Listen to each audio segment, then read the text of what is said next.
सर्वमङ्गलमाङ्गल्ये शिवे सर्वार्थसाधिके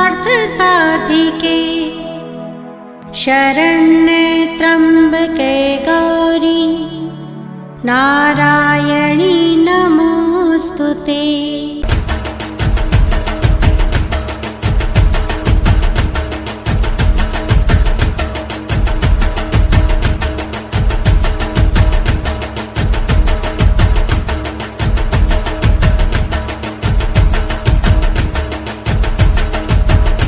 जैसे मैंने किवाड़ खोला, बहुत सारी वहां लोग देख रहे थे। जैसे मैंने किवाड़ खोला, सब बच्चों को छोड़ के हमारी ओर देखने लगे। फिर मैं अंदर हो गया, किवाड़ बंद कर लिया।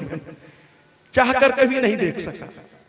तो जैसे जैसे आप, तो आपके ऊपर लोगों की निगाह होती है, तो थोड़ा पाबंदी हो जाती। शंकर भगवान ने कहा, देखो अगर मैं चला गया और उसने मेरा भी नहीं सुना, बाद में वो भी बहुत पछताएगी, लेकिन इतिहास तो अपना काम करेगा महाराज।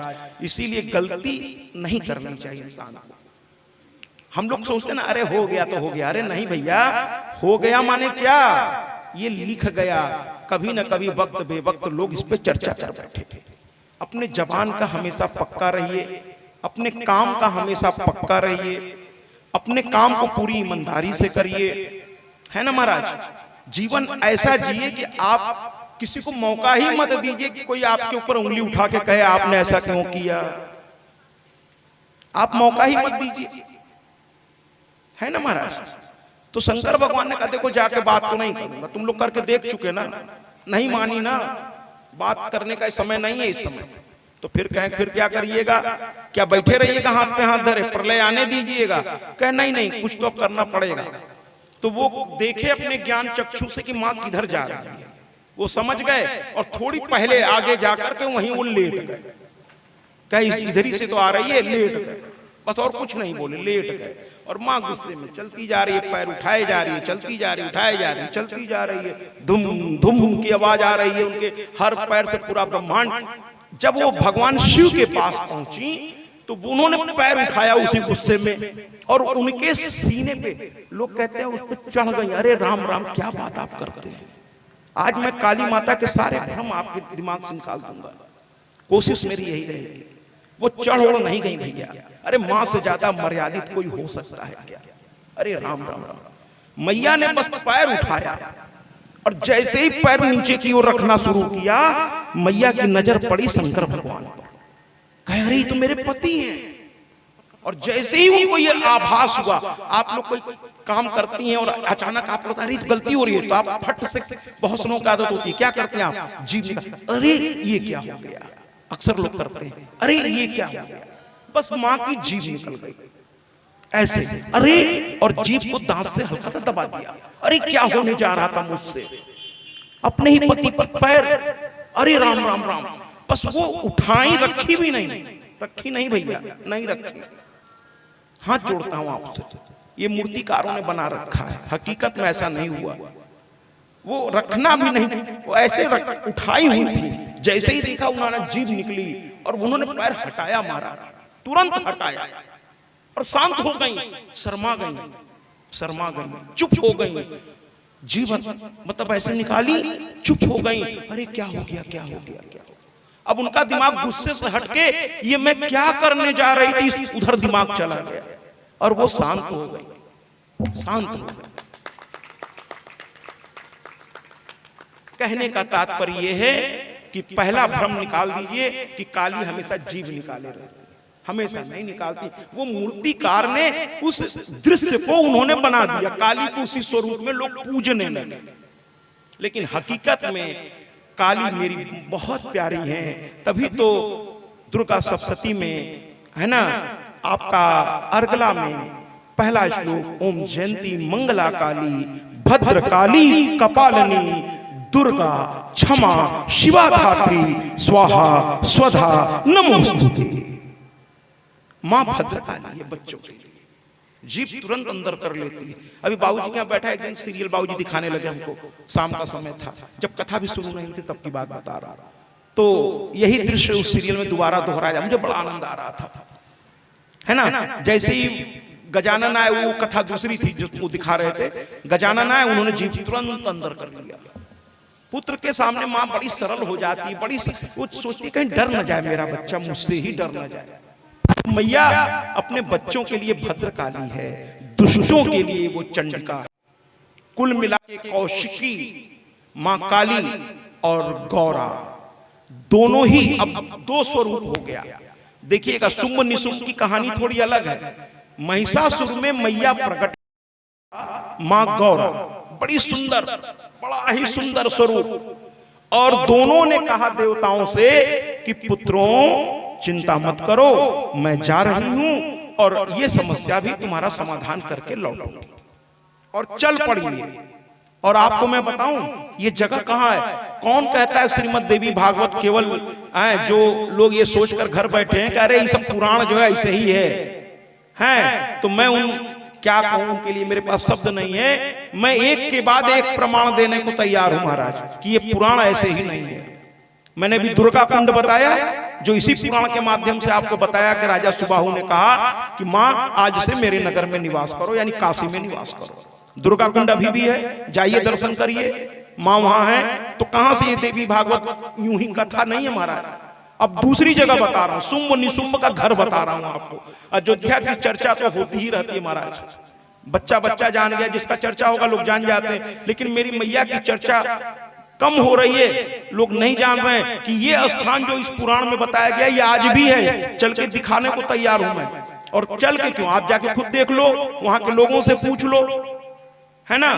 ये जो चंड मुंडका जो शहर है और जहां हम बैठे हैं, यहाँ के बारे में भी मुझे बताया गया है। बड़े गर्व से बताता हूं कि ये दक्ष प्रजापति का वो स्थान है जहां पर उन्होंने यज्ञ किया था और काली यहाँ आकर के विध्वंस की थी। और विध्वंस करने के बाद जब यहाँ शायद हल चला, बहुत दिनों के बाद पंपापुर शहर था, और कुछ दिनों बाद तो उस जगह से कंकाल काली स्वयं प्रकट हुई है। और मैं उनका दर्शन करने की इच्छा भी रखता हूँ और जाऊंगा भी एक दिन।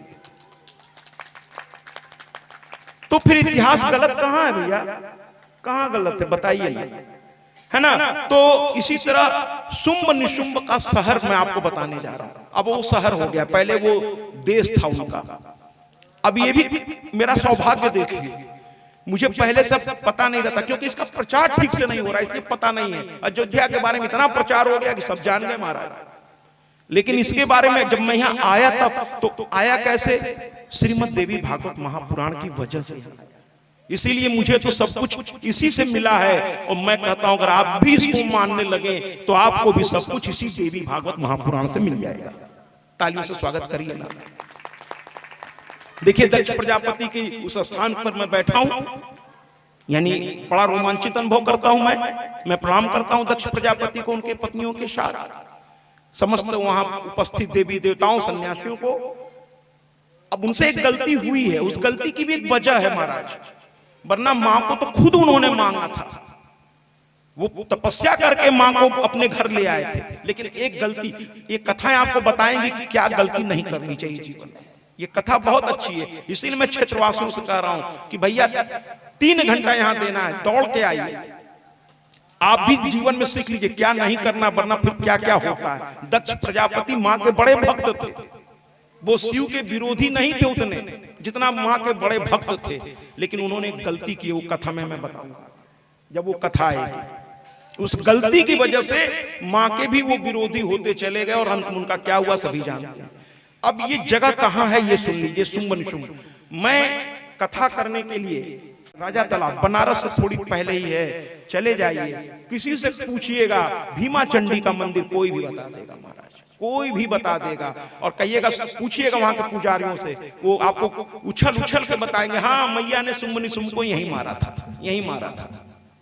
पंचकोसी जब होती है बनारस काशी की, तो उसमें भीमा चंडी का मंदिर भी शामिल है। तो कहने का तात्पर्य यह है कि अब की बार मैया प्रकट नहीं हुई, पहले से थी। और दूसरी मैया तो हमेशा रहती है, लेकिन कभी कभी प्रकट भी अलग अलग रूप में होती है। यहां तो मैया हैं, केवल काली का प्राकट्य हुआ और दोनों मैयाएं वहां से चल करके पहुंची शुंभ निशुंभ के महल के सामने वाले बगीचे में। देखिए मां का जरा साहस, अरे मैया के साहस की क्या चर्चा करूं। वो कहते हैं गीत में बजवाऊंगा जब तुलसी माता की कथा आएगी। कि कैसे बताएं महिमा भवानी के, कितना बताएं महिमा भवानी की। माने इतनी उनकी महिमा है कि कितना बताएं, बताते बताते थक जाऊंगा। ब्रह्मा 4 मुख से, है ना, और कार्तिकेय 6 मुख से, शिव 5 मुख से, और भगवान विष्णु की तो बात ही। जब ये लोग इतने मुख से मां की महिमा पूरी तरह से नहीं बता सके, तो ये छोटा सत्या क्या बता पाएगा महाराज?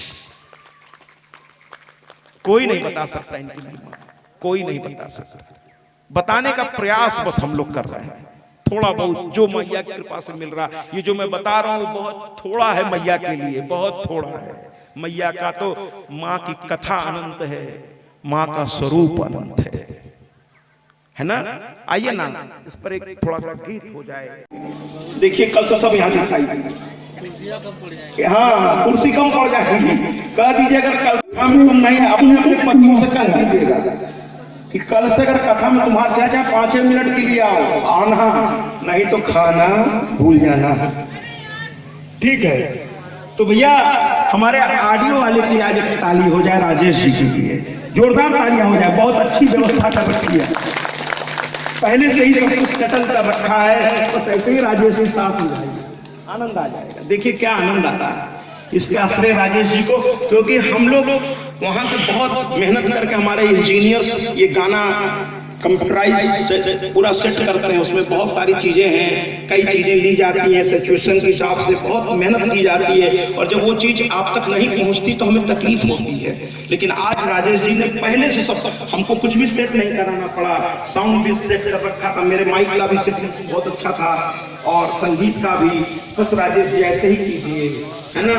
और हम लोग तो क्या, मैया भी सब देख रही है। अगर आपके भाव में इसी तरह ईमानदारी है और काम के प्रति लगन है, तो शायद आपके कर्मानुसार मैया भी आपको बुला रहे। ठीक है राजेश जी, बहुत अच्छी बात है, बहुत अच्छी बात। तो कुल मिलाकर के आइए वापस कथा की ओर चलते हैं। तो मैया पहुंच गए उनके बगीचे में, और अब की बार बगीचे में ही उन्होंने आसन लगा दिया। बीच में गौरा बैठ गई, बगल में काली बैठ गई, सखी की तरह। आप लोग जो बच्चियां हैं उनकी सखियां होती है ना। कल मैंने बड़ा एक मजेदार और भयानक दृश्य देखा। एक मजेदार शब्द के साथ भयानक शब्द कहूंगा, मैं भूल नहीं पाऊंगा उस दृश्य को। एक छोटी सी बच्ची, छोटी तो नहीं कहूंगा, थोड़ी बड़ी ही थी, बड़ी श्रद्धा से मां के सामने हाथ जोड़, आरती के बाद की बात है, हाथ जोड़ रही थी। पीछे से उसकी सहेली आई, पटाख से उसको मारी, और वो पलट कर देखी और फिर भागी। हमने कहा ये बचपना देखी, मां को प्रणाम कर रही है, वो पीछे जा रही है। उस बिटिया से कहना चाहता हूँ ऐसा मत किया करो, और मां को प्रणाम कर रही है, पीछे से आई मारी, फिर वो गुस्से में उसको दौड़ाई। ये बचपना है, इसका एक अपना आनंद है। फिर दोनों भागती हैं। सखियों में सब बड़ा चलता है। मैया बैठ गया। कहने का तात्पर्य ये है कि दोनों सखियां वहां बैठे। अब सखी जब बैठती तो आप उनका बातचीत की उसकी, तो माताएं जो सोची कैसे हमें पास किया जाए, राक्षसों को पता चलेगा, इसी को आई नहीं, उनको पता चलेगा आएंगे। उसके पहले हम लोग जब थक जाते हैं दिन भर काम करके, तो फिर हास्य विनोद हमारे निवास में सभी आदरणीय आ जाते हैं काम को। आप भी आते हैं, दिनेश भी आते हैं, दिनेश जी भी रहते हैं, और भी यहाँ के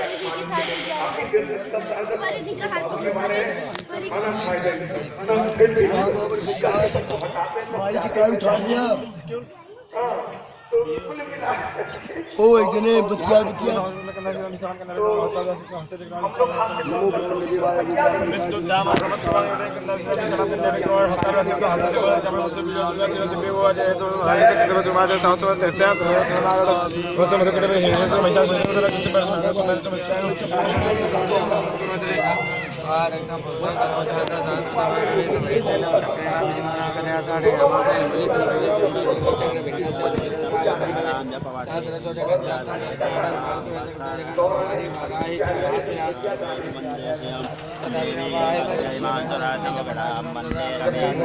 यथा सबला सन्तु पूर्णा सन्तु मनोरथा शत्रूणां बुद्धिना सुस्तु मित्राणाम् उदयस्तव।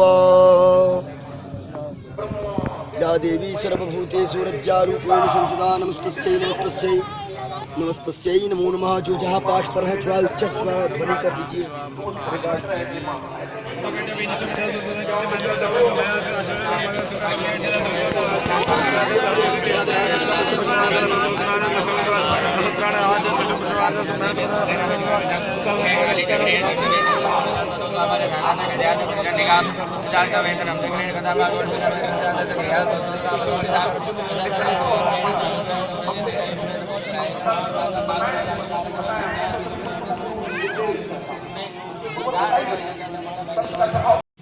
बट कौन इग्नोर, इसका तात्पर्य क्या है मैं समझाता हूं। संत कहता है या तो आप मुझे प्यार करोगे या मुझसे घृणा करोगे, लेकिन मुझे नजरअंदाज तुम नहीं कर पाओगे, क्योंकि मेरे व्यक्तित्व और मेरे कार्यों में ऐसी ताकत है कि तुम्हें मेरी को देखना ही पड़ेगा, चाहे प्यार से हो चाहे घृणा से हो, लेकिन नहीं देख सकोगे ऐसा तो होने नहीं। हमारे आदरणीय जी भी इसी भाव में या तो मेरा साथ दो या चलो बुराई करो, लेकिन मैं तो अपनी मैया के लिए सहस्त्र चंड यज्ञ यहाँ पर श्रीमद देवी भागवत महापुराण मैं तो करूंगा भैया। आपको जो लगता है लगता रहे, अच्छा लगे आ जाइए मेरे साथ, नहीं लगे बैठ के आलोचना करते रहिए महाराज, लेकिन आप आलोचना करके वहीं बैठे रह जाएंगे। लेकिन हमारे आदरणीय अनिल कुमार दुबे जी का ये 8वां या 9वां कार्यक्रम है, तालियों से स्वागत। और जिस गति से वो चल रहे हैं, मुझे पता नहीं आगे क्या होगा, क्योंकि मैया पर अपने लिए भी बोझ नहीं डालता। मैं कभी नहीं कहता कि इतनी कथा मैं मुझे करना ही करना है, क्योंकि पता नहीं आने वाले आधे घंटे में क्या होने वाला है। इसलिए मैं कहता हूं कि जितना तू मुझे मौका देगी बस इतना देना कि जब तक मेरी सांस चलती रहे मुझे इतनी शक्ति देना कि तेरी कथा कहता रहूं। कल मैं यहां से चलने लगा तो आप और आप यानी लखन जी और हमारे गुरुदेव दोनों लोग वहां खड़े थे। दिनेश जी की गाड़ी पर मैं बैठ गया, तो चूंकि अब यहाँ 4 पहिया आ नहीं सकती, मजबूरी है, बाइक से ही जाना पड़ता है, जबकि मेरे वस्त इस तरह के बाइक मेरे लिए मुश्किल है, थोड़ा मुश्किल है मेरे लिए, लेकिन अब क्या करें, मजबूरी है यहाँ, नहीं तो फिर 4 पहिया होती, लेकिन अब यहाँ मजबूरी है तो एडजस्ट करना पड़ता है। तो मैं बैठ गया, तो गुरुदेव को लगा कि मुझे कुछ दिक्कत हो रही है, तो कहने लगे झोला मंगवा दें क्या, ये मैया की किताब मैं हमेशा सीने से लगाए रहता हूँ, तो कहने लगे झोला मंगवा दें, इसमें रखवा दें। तो हमने कहा, लखन जी वहीं खड़े थे, तो मैंने कहा ना ना ना ना, ये तो मैं किसी को दूंगा ही नहीं। तो लखन जी बहुत प्यारे हैं मेरे, एक एक शब्द पे बहुत प्रसन्न हो जाते। तो लखन जी देखने लगे कि अब तो कुछ अच्छा ही सुनने को मिलेगा, और मैंने गुरुदेव से कहा, हमने कहा इसमें मेरी मैया है, ये हमेशा मैं अपने सीने से लगा के रखता हूँ, मैं इसको झोले में रख ही नहीं सकता, हमेशा सीने से लगा के रखता हूँ, ये मेरी मैया है, इसी के लिए तो जीना है और इसी के लिए जीता हूं। तो कहने का तात्पर्य यह है भैया कि मैया गाने लगी। अब वो गीत इतना प्यारा था कि राज सिंहासन पर बैठा हुआ शुंभ और निशुंभ दोनों बराबर बैठते थे एक ही गद्दी पर। देखिए राक्षसों में भी आपस में कितना प्यार है कि आपस में नहीं लड़ते, आपस में लड़ेंगे तो कमजोर हो जाएंगे, और हम इंसान ये नहीं समझते। एक आदमी अच्छा काम कर रहा है, उसकी बुराई भी आप कर रहे हो महाराज, कुछ लोग, है ना। अरे ठीक है भैया, ठीक है, मैं खुल के इस मंच से कहूंगा मैं संत हूं, मस्त राम मस्ती में आग लगे बस्ती में, मुझे किसी की कोई चिंता नहीं, मुझे किसी से कुछ चाहिए नहीं। लेकिन अनिल जी के बारे में एक बात स्पष्ट करना चाहूंगा पूरे समाज को। मैं मान लिया, चलिए मान लिया कि इन्होंने यहाँ से बहुत पैसा कमाया, लेकिन वो पैसा फिर गया कहाँ महाराज। मैं तो इनके घर जाके देखा हूँ, एकदम संत की कुटिया लगती है महाराज। तो आखिर ये पैसा अगर बहुत कमा लिए इस काम से, तो आखिर में बेचारे रखते कहाँ हैं? इनके बच्चों का वस्त्र देखिए, इनका घर देखिए, अरे सुदामा का घर लगता है महाराज, सुदामा का घर लगता है। कमा लिया इन्होंने, तो चलिए ना आप लोग भी करिए इनकी तरह, कमा लीजिए। अगर ये करोड़ों इसमें कमा लेते हैं तो आप भी करिए। कौन, किसने रोका है आपको? किसने रोका है आपको? करिए ना सहस्त्रचंडी यज्ञ, कमा लीजिए, आप भी इनसे ज्यादा कमा लीजिए। हकीकत ये नहीं है भाई, नहीं है। एक यज्ञ में इतने ब्राह्मण आए हुए हैं, स्वयं मैं आया हुआ हूं, बहुत सारी व्यवस्था करनी पड़ती है। वो कैसे करते हैं वो तो अनिल जी ही जानते होंगे, वो अनिल जी ही जानते हैं। है ना, कि कैसे करेंगे बेचारे, कहीं कभी कभी अपने जेब से भी लगाना पड़ सकता होगा, लेकिन हिम्मत नहीं हारते। अरे आप उसकी प्रशंसा नहीं कर सकते महाराज, तो कम से कम बुराई करके अपने ऊपर पाप मत लीजिए। अरे वो करते होंगे, मैं कहां मना कर रहा हूं, चलिए आप भी कर लीजिए, कमा लीजिए, कमा लीजिए, है ना। अगर इतना फायदे का ये काम है पैसे के मामले में, तो आप क्यों नहीं कर रहे हैं? आप लोग कर लीजिए। और अगर नहीं कर सकते तो कोई आदमी अगर कर रहा है तो कम से कम उसका साथ दीजिए महाराज, साथ दीजिए। कोई कर रहा है तो उसका साथ दीजिए। हैं, आप अपने इस क्षेत्र के होकर के महाराज आप इस चीज के महत्व को नहीं समझ पाए, और जिस दिन से अनिल जी के प्यार ने और मैया के आदेश ने इस सत्या को यहां बुलाया, पूरा विश्व आज अनिल जी की प्रशंसा कर रहा है। कल यहां पर बनारस के डीएम, असिस्टेंट डीएम, एसडीएम यानी उप जिलाधिकारी, मुख्य खाद्य सुरक्षा अधिकारी स्वयं चलकर मां के घर आने वाले हैं। ये सत्या की वजह से नहीं, यहाँ के इस भव्य आयोजन को देख के अपने आप को, कल मैं आपको उनसे मिलाऊंगा, मेरे छोटे भाई जैसे हैं। कल सरकार का बहुत बड़ा अधिकारी यहाँ आने वाला है,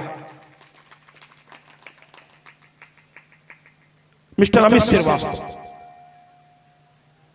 मैं उन्हें लेकर आऊंगा कल। तो देखिए बाहर के लोग, उप जिलाधिकारी लेवल का व्यक्ति, पीसीएस ऑफिसर, वो यहां आने को तैयार है। 70 किलोमीटर बनारस का है, काशी का है। चेक कीजिए अपने अपने गूगल पर श्री अमित श्रीवास्तव कौन है, चेक कीजिए। इसमें जिला के सबसे बड़े अधिकारियों में से एक है वो।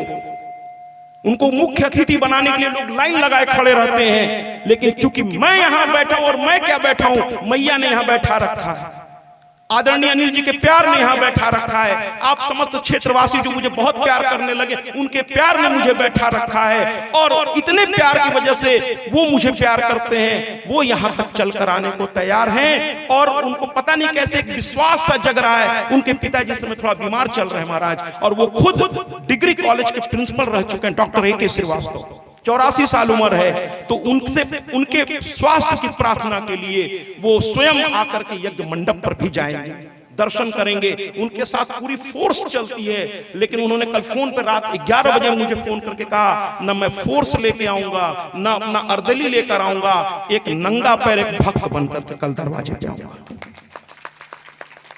गाड़ियां उनके साथ चलेंगी, वो तो अब सरकारी अधिकारी हैं तो चलती हैं उनके साथ, लेकिन वो कह रहे थे कि हो सकता तो मैं प्राइवेट गाड़ी, अपनी गाड़ी से आऊंगा। कल 1 बजे वो मेरे निवास पहुंचेंगे, क्योंकि उनको मेरी बड़ी चिंता रहती है कि आप गांव में पहुंच गए हैं, खाना पीना सब आपको कैसा मिल, तो एक तो पहले मुझे देखेंगे मैं ठहरा कहाँ हूँ। मैंने उनको बहुत समझाया कि बहुत अच्छे से, उनके कहते नहीं देखूंगा आप कहाँ रहते, क्या आप तो बस माँ की मस्ती में निकल पड़ते हैं। तो वो कहते मैं देखूंगा। उसके बाद फिर मेरे साथ ही वो कल आएंगे, और 1 से 1.5 के बीच में वो आ जाएंगे, और उसके बाद जो है माँ को थोड़ा हवन में मैं उनको बैठाऊंगा। उसके बाद कथा में पूरी कथा सुनेंगे आपके साथ, वो बैठकर पूरी कथा सुनेंगे कल। आरती के बाद ही संभवतः वो जाएंगे यहाँ से, आरती के बाद। और ऐसे लोग उनको बुलाने के लिए लाइन लगाए रहते हैं, लेकिन वो जल्दी कहीं जाते नहीं। बहुत ईमानदार अधिकारी हैं, सीधे प्रधानमंत्री कार्यालय से उनकी बातचीत चलती है। वो बहुत ईमानदार अधिकारी, इसीलिए वाराणसी जो है प्रधानमंत्री का संसदीय क्षेत्र है, और वहां पर उनको प्रधानमंत्री कार्यालय ने नियुक्त कर रखा, क्योंकि बहुत ईमानदार अधिकारी है वो, बहुत ईमानदार। तो कल उम्मीद करता हूं कि अगर कोई अनहोनी नहीं हुई, क्योंकि अधिकारी हैं, अचानक कोई काम आ गया तो बात अलग है, वरना पूरा उनका प्रोग्राम है कल यहाँ आने का। बाकी जैसा मैया की इच्छा होगी वैसा होगा, क्योंकि अधिकारियों का कोई भरोसा नहीं होता। लखनऊ से अगर कोई कॉल आ गई तो उनको कहीं ऐसे उम्मीद है कि वो कल आएंगे, वो रात में मुझे कंफर्म हो जाएगा। रात में मिस्टर अमित श्रीवास्तव मुख्य खाद्य सुरक्षा अधिकारी, और साथ ही साथ जो है यहाँ पर माँ के भजन में भी शामिल होंगे। और देखिएगा, मैं उनको कहूंगा भी कि यहाँ के बैठे तो शायद ही बैठे, आम वहीं बैठेंगे और वहीं से हाथ जोड़े बैठे रहेंगे। उनकी पत्नी भी आने को तैयार थी, लेकिन पत्नी चूंकि पिता इतने बीमार हैं कि उनके गले में नली लगी हुई है, 84 साल के हैं, खाना भी नली से उनको दी जा रही, आईसीयू में भर्ती है उनके पिता, लेकिन उनका विश्वास देखिए कि उनको लगता है यहाँ माँ का यज्ञ हो रहा है, एक पुत्र अपने पिता को मतलब थोड़ा शांति से उसको सब कुछ हो पाए, इसलिए वो हाथ जोड़ने मैया के दरबार में स्वयं चल के आ रहे हैं, स्वयं चल के आ रहे हैं।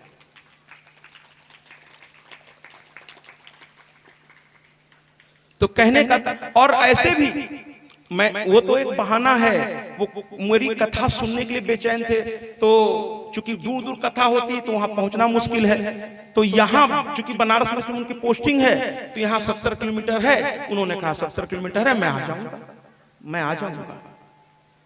और वो आएंगे, हमें पूरा विश्वास है कि अगर कोई बहुत अनहोनी नहीं हुई, क्योंकि उनके पिताजी आईसीयू में भर्ती हैं, पता नहीं कब क्या हो जाए, क्योंकि हम सभी को ऐसा लगता है क्योंकि उनके लंग्स खराब हो चुके हैं, फेफड़े, उनकी किडनी भी काम करना लगभग 84 साल के हैं। अच्छा, तो कुल मिलाकर के पता नहीं कब मैया का बुलावा आ जाए, कब मैया का बुलावा आ जाए, तो वापस अपनी कथा की ओर हम लोग चलते हैं। और माँ जो है आराम से गाना गाने लगी, गीत गाने लगी, माँ गीत गाने लगी, पक्षी सब स्थिर। अचानक शुंभ और निशुंभ घबरा गए महाराज, शुंभ और निशुंभ घबरा गए। मुझे बताया जा रहा है कि पत्रकार कुछ आए हैं, मैं इस मंच से उनका स्वागत करता हूं, कृपया मंच के पास आए और मां को प्रणाम करें। आप सबका स्वागत है, आप सब हम लोगों के सहायक हैं, आपके द्वारा पूरे लोगों को पता चलेगा कि माँ की यहाँ कथा हो रही है, और फिर वो दौड़े आएंगे। आपका योग्यता, आपका योगदान हमसे कम नहीं है महाराज, क्योंकि दुनिया को आप ही लोग तो बताते हैं कि यहाँ ये अच्छा कार्य हो रहा है। आप जो भी मीडिया के कार्यकर्ता हैं, मैं दिल से उन्हें बहुत बहुत धन्यवाद देता हूँ और आप सबका अभिनंदन।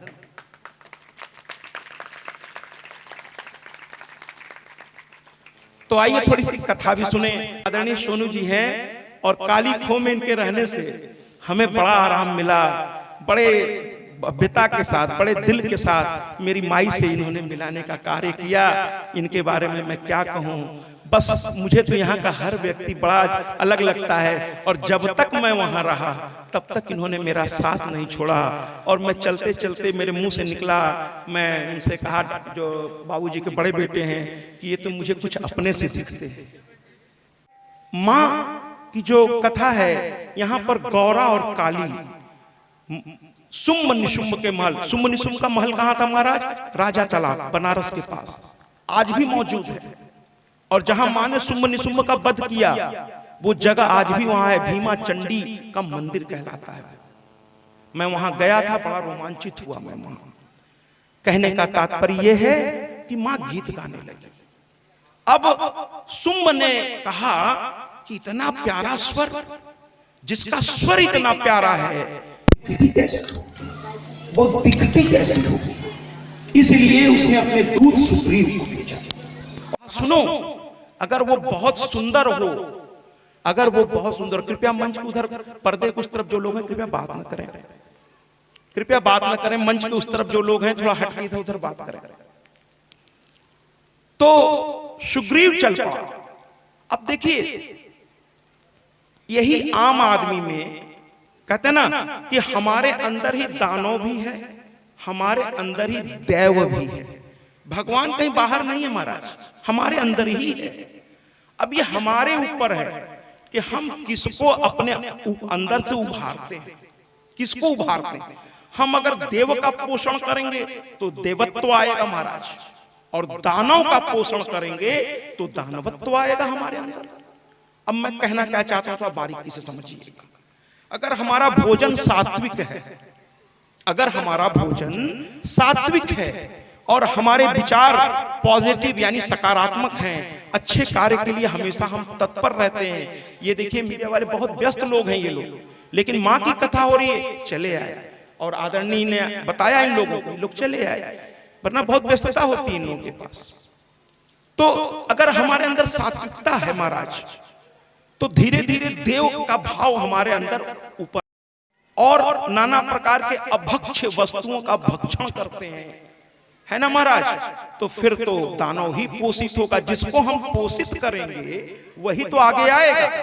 तो शुंभ निशुंभ ने स्त्री में मां का स्वरूप देखने की उसे आदत ही नहीं थी।